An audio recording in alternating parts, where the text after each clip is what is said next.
The universe whispers to those patient enough to listen. For 3 years, Dr. Elena Vasquez had been one of those listeners, floating in the silence of deep space aboard Research Station Odyssey Prime. Tonight, the universe was screaming. Elena pressed her fingers against the cold observation window, watching Jupiter's moon Ganymede drift past like a pale ghost in the darkness. Her reflection stared back at her, dark circles under brown eyes, hair pulled into a messy bun that had long since given up any pretense of professionalism. Behind her, the monitoring station hummed with 1,000 whispered conversations between distant stars. The alarm changed everything.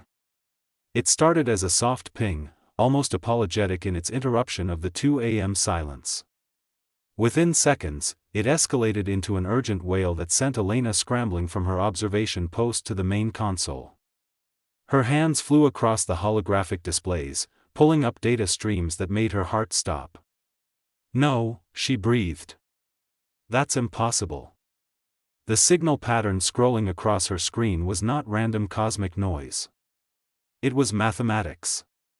Pure, elegant, undeniable mathematics that progressed from simple addition to complex quantum equations in the span of 30 seconds. Someone, somewhere, was speaking in the one language that could never be misunderstood. "Computer, run full spectrum analysis," Elena commanded, her voice steady despite the tremor in her hands. "Source location, signal strength, estimated age of transmission." The AI's calm voice filled the lab. "Analysis complete.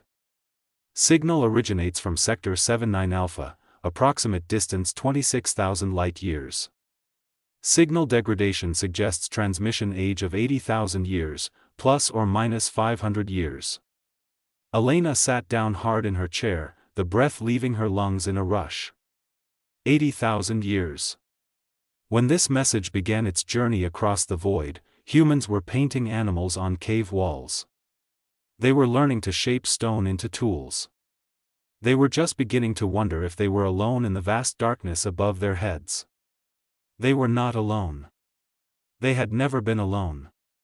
"Wake the others," she whispered to the computer. "Wake everyone. Now." Within 20 minutes, the rest of her small team assembled in the lab, pulled from sleep by the urgency in Elena's voice. Thomas Park, their communications specialist, arrived first, his black hair sticking up at odd angles, glasses slightly crooked. He took one look at the displays and his eyes went wide. "Tell me this is real," he said. "It's real," Elena confirmed. "It's been repeating on loop for the past 45 minutes. Same pattern, same source, no deviation." Naomi Foster, their chief engineer, was the last to arrive, moving with the careful deliberation of someone who had learned to function on minimal sleep during her 20 years in space. She studied the data for a long moment before speaking. "You understand what this means," she said quietly. "Everything changes. Everything we thought we knew about our place in the universe just became obsolete." The young astrophysicist, David Osei, was already running calculations on a secondary terminal, his dark fingers dancing across the interface with practiced ease. "The signal strength is remarkable for something this old. Whoever sent this wanted it to travel far. They wanted it to last. They wanted someone to find it," Elena said. "The question is why." They worked through the night, none of them even considering sleep. Thomas set up the translation algorithms, sophisticated programs that had been developed in theoretical workshops about first contact, protocols that no one truly believed would ever be used. The signal was complex, layered with information that went far beyond simple mathematical greetings. As dawn broke over Earth, thousands of kilometers below them, the team made their first real breakthrough. "I've got something," David announced, his voice tight with excitement. "These patterns here, they're not random. They're coordinates. Star positions, planetary orbits, entire stellar cartography maps." Elena moved to his station, her eyes scanning the data. She recognized some of the star patterns, but they were wrong, shifted slightly from their current positions. Then she understood. "These are historical positions," she said. This is what the galaxy looked like 80,000 years ago. They're showing us their neighborhood. Naomi leaned over the display, her experienced eyes picking out patterns the younger scientists had missed. Look at these connecting lines.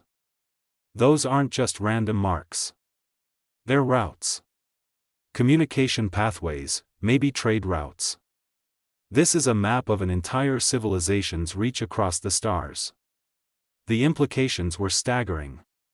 This was not a simple greeting from a single world. This was evidence of a vast network, a community of worlds that had spanned hundreds or thousands of light years, all connected, all communicating, all part of something larger than humanity had ever imagined. Why would they send us this? Thomas wondered aloud. What purpose does a map serve if the civilization that made it has been gone for 80 millennia? Elena was about to answer when the computer chimed with a new alert. Another layer of the message had been decoded, and what it revealed made the room fall silent. Beneath the mathematics and the star charts, buried in the signal like a secret written in invisible ink, was something else entirely. The emotional context was unmistakable, even without full translation. Fear. Loss. Desperation. This was not just a greeting sent into the cosmos by a curious species. This was a warning. And buried within that warning was a question, repeated over and over in patterns that suggested urgency, that demanded acknowledgement. The message was clear in its intention, if not yet in its specifics. After 80,000 years of silence, after traveling through the empty dark for longer than human civilization had existed, this ancient signal was asking a single, terrible question. Is anyone still alive out there? Can anyone hear us? Please, if you receive this, respond. For the first time in 80 millennia, someone could answer. The question was whether humanity should the weight of silence. Elena stood before the United Earth Council 3 days later, her hands clasped behind her back to hide their shaking. The council chamber was a massive amphitheater carved from lunar rock, its domed ceiling displaying a real-time view of Earth hanging in the black sky above. 200 faces looked down at her from tiered seating, representatives from every nation and colony that made up the fragile unity of human civilization. She had never felt so small. Dr. Vasquez, began Chancellor Robert Kamothi, his deep voice echoing through the chamber. You have presented us with the most significant discovery in human history. An 80,000-year-old message from an advanced alien civilization. The Council needs to understand what you recommend we do with this information. Elena took a breath, feeling the weight of every eye upon her. With respect, Chancellor, the message itself recommends a course of action. It's asking for a response. After 800 centuries of waiting, someone finally heard their call. I believe we have a moral obligation to answer.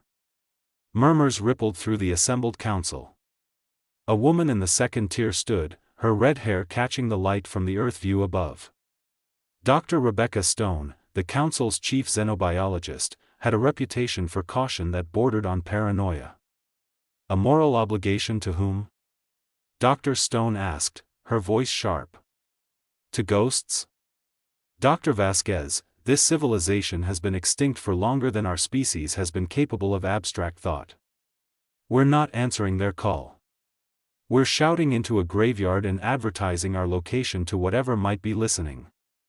The signal analysis shows no evidence of hostile intent, Elena countered. The mathematical progressions, the star charts, everything suggests a civilization trying to connect, to share knowledge. They were reaching out. They were dying, interrupted Admiral James Kowalski, his military uniform crisp despite the late hour. That distress signal your team decoded tells us something catastrophic happened to them. We don't know what. We don't know if it's still out there. Broadcasting our presence could be inviting the same fate. Thomas Park, who had accompanied Elena to the council, stepped forward. Admiral, if I may. We've analyzed the embedded protocols in the message. It's not just a distress call. It's a test. They built in a response mechanism, a way for any receiving civilization to prove they understood the mathematics, that they were capable of abstract reasoning and technological development. They wanted to know if anyone else would reach this level. "Why?" asked another council member, a small man with a thick accent that marked him as one of the Mars colony representatives. "What purpose does such a test serve if they knew they might not survive to see the answer?" Elena had thought about this question for 3 sleepless days. "Hope," she said quietly. They sent this message knowing they might not survive, but hoping that someday, someone would.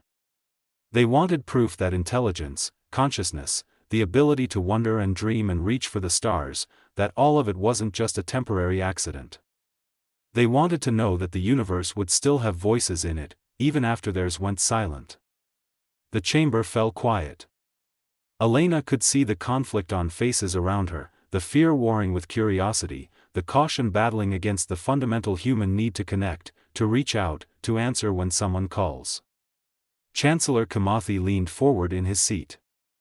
"Dr. Vasquez, your team has had more time with this signal than anyone.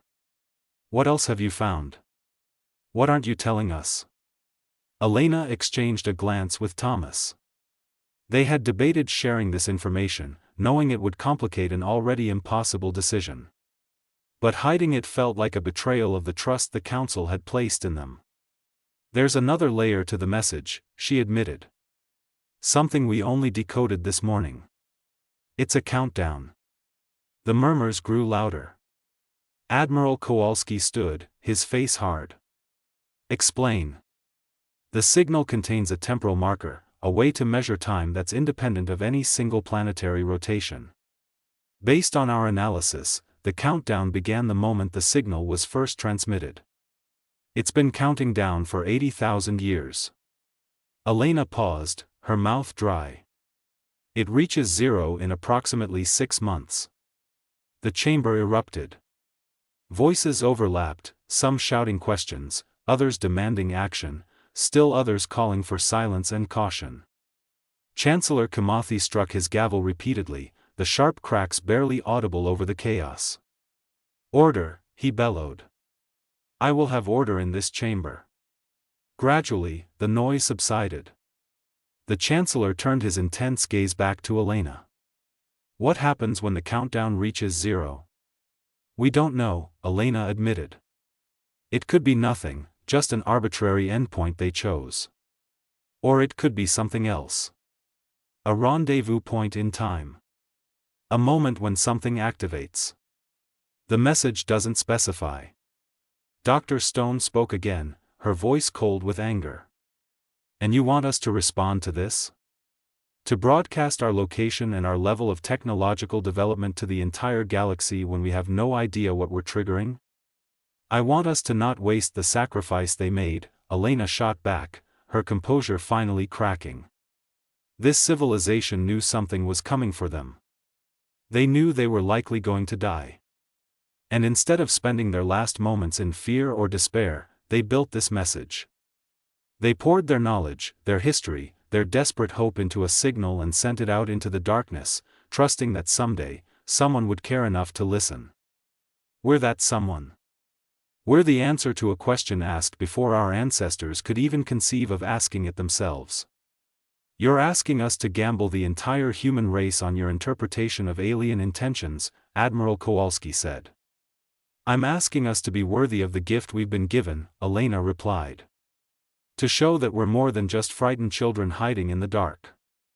We've spent our entire existence looking up at the stars and wondering if we're alone. Now we know we're not. Now we know that others have walked this path before us, have struggled and dreamed and reached out just as we have. And yes, they failed. They died. But they left us this message as proof that they existed, that they mattered, that intelligence and hope and curiosity once flourished in this corner of the galaxy. She took a step forward, her voice rising with passion. If we stay silent now, if we let fear keep us from responding, then we're saying that their sacrifice meant nothing. We're saying that humanity, given the chance to join a conversation that spans millennia, chooses to hide instead. Is that who we want to be? The chamber was silent now, the weight of her words hanging in the air like smoke. Elena could see the struggle on their faces, the terrible burden of a decision that would echo through all of human history. Chancellor Kamathi stood slowly. The council will deliberate. Dr. Vasquez, you and your team will remain available for further consultation. This session is adjourned. As the council members filed out, Elena felt Thomas touch her arm gently. You did well, he said. You gave them the truth. The truth might not be enough, Elena replied, watching the earth turn slowly in the dome above. Somewhere up there, her team was still analyzing the signal, still searching for answers in the whispers of a dead civilization. And somewhere in the depths of space, a countdown continued, ticking toward zero with mechanical indifference, marking time toward a moment that might change everything or nothing at all. Humanity had 6 months to decide who they wanted to be. The vote came down to a single voice. Elena watched the holographic display in the observation deck of Station Odyssey Prime, her coffee forgotten in her hand as the numbers climbed. 200 council members, each representing millions of voices across Earth and the colonies, each carrying the weight of humanity's future in their decision. The chamber had deliberated for 16 days, bringing in experts from every field, running simulations, debating scenarios that ranged from hopeful to catastrophic. 100 votes to respond. 99 votes to remain silent. 1 abstention.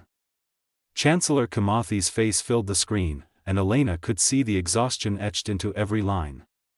By the narrowest of margins, the United Earth Council has decided to authorize a response to the signal. Dr. Vasquez, your team will craft humanity's first message to the stars. May wisdom guide your words. The transmission ended. Elena let out a breath she hadn't realized she was holding. Behind her, Thomas let out a whoop of joy, and Naomi smiled for the first time in weeks.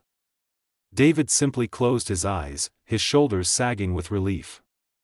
But Elena felt no triumph, only the crushing weight of responsibility. They had fought for this chance, argued and pleaded and made their case. Now they had to prove they were right. What do we say? Thomas asked, his excitement dimming as the reality settled in. How do you introduce an entire species to the cosmos? Elena turned from the window, looking at her team, these 3 people who had become her family during the long years in space. We tell them who we are.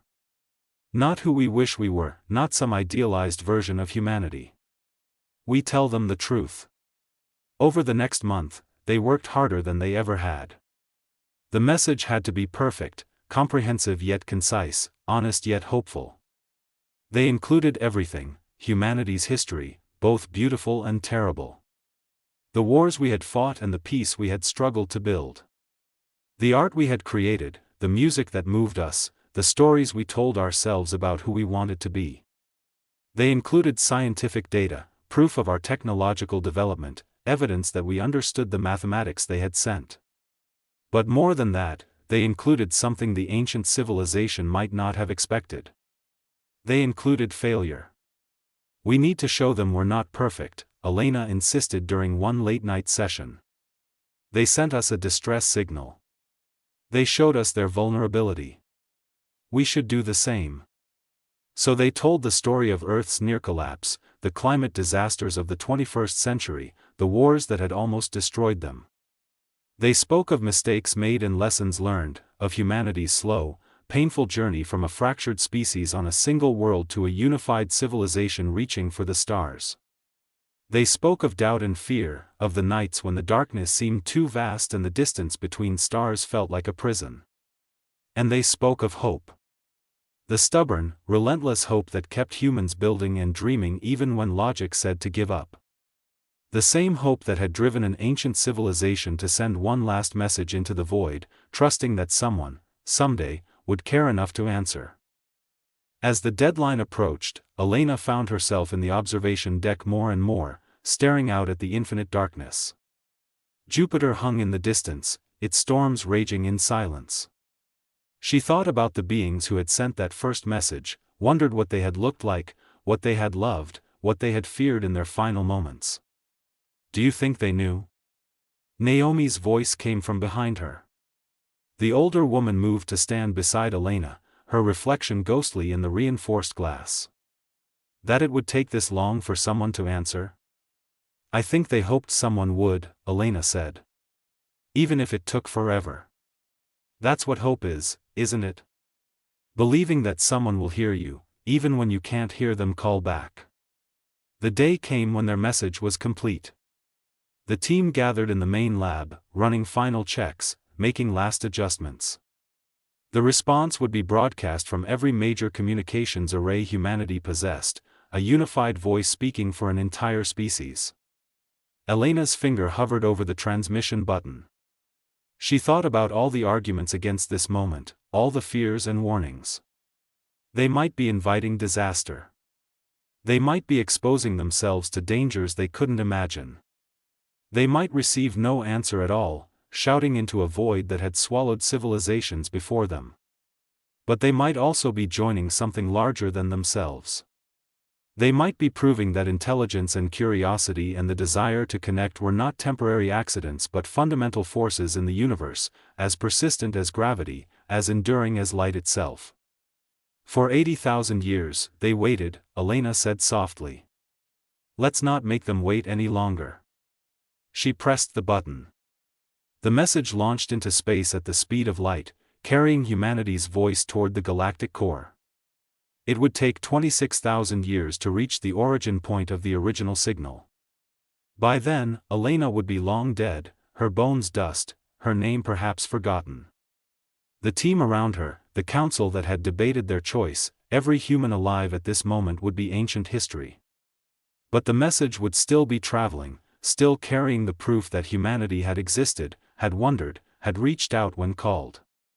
And perhaps, somewhere in the vast darkness, someone would hear it. Perhaps they would know that the universe still had voices in it, still had beings who looked up at the stars and dared to hope.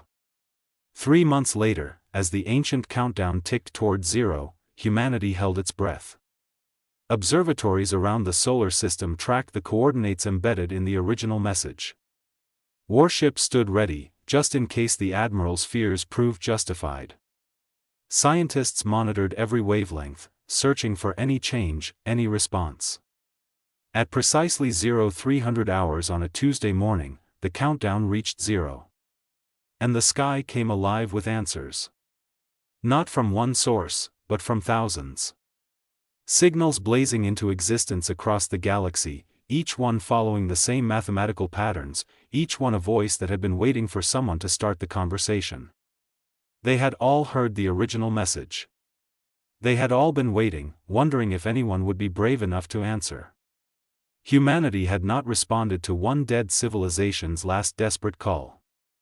They had responded to a test, a challenge left by the first civilization to reach for the stars, asking a simple question: would the next ones to rise be worthy of the gift? Would they have the courage to reach back? Elena stood in the observation deck, tears streaming down her face as the data poured in. Hundreds of civilizations, each at different stages of development, each waiting for someone to break the silence. Some of the signals were recent, sent within the last few centuries. Others were ancient, almost as old as the first message itself. They had all been waiting for someone to say yes to the universe. Thomas appeared beside her, his own eyes bright with tears. "Elena," he whispered. "We're not alone. We were never alone." "No," Elena agreed, her voice breaking with emotion. "We just had to be brave enough to admit it." Outside the window, Jupiter turned in its endless dance, indifferent to the revolution happening in human understanding. But somewhere in the depths of space, traveling at the speed of light toward destinations that would take millennia to reach, humanity's voice joined a chorus that spanned galaxies and generations. The universe had been waiting. And finally, after 80,000 years of silence, someone had answered the call. Not with fear, but with hope. Not with weapons, but with an introduction. Not as conquerors, but as students eager to learn, to connect, to join the great conversation that echoed through the cosmos. And in that moment, humanity took its first real step into a universe that had been waiting with infinite patience for them to be ready. The message was simple, profound in its honesty: we hear you. We understand. We are here. Thank you for waiting.